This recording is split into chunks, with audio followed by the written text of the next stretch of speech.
பூஜா, உன் எதிர்காலத்தை பத்தி தான் நாங்க 2 பேரும் பேச போறோம். ப்ளீஸ் சார், இனிமே என்னை பத்தி பேசி ஒரு பிரயோஜனமும் இல்ல.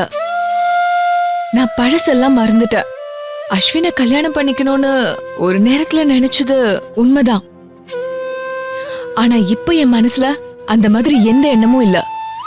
படிப்பு முடிக்கணும், பெரிய லாயரா வரணும், என் அம்மா அப்பாவை நல்லா பாத்துக்கணும். இதை தவிர என் மனசுல வேற எதுவுமே இல்ல. பூஜா, நாங்க சொல்ல வரலக்கா. அஸ்வினி இப்ப என் மனசுல இல்லையே, தேங்க்ஸ் ஆண்டி. அப்புறம் எதுக்கு நான் நீங்க சொல்றத கேட்கணும்? பூஜா, நம்ம தொழில நீ கத்துக்க வேண்டிய முதல் பாடம் என்னன்னு தெரியுமா?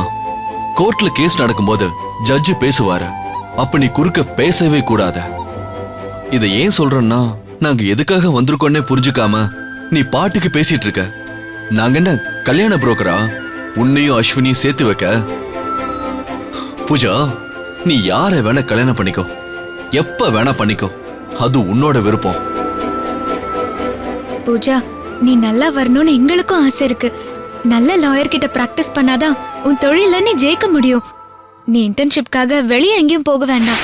அர்ஜுன் சார் கிட்டயே சேர்ந்துக்கோயேன். இல்லக்கா, அது சரியா வராது. ஏன் சரியா வராது? நான் சொல்றேன், நீ அஸ்வினை மறந்துட்டேன்னு சொன்னியே, அது போய். இன்னும் அவன் உன் மனசுலதான் இருக்கான். அஸ்வின் உன் மனசுல இல்லனா நாங்க சொன்னதும் நீ அர்ஜுன் சார் கிட்ட சேர வந்திருப்பியே. அர்ஜுன் சார் கிட்ட சேர்ந்தா நீ அஸ்வினை பார்க்கணுமே, அவனை பார்த்தா அவனையே நினைக்க தோணுமே அப்படின்னு நீ நினைச்சதுனாலதான் அதை அவாய்ட் பண்ண அர்ஜுன் சார் கிட்ட நீ சேர மாட்டேங்கிற.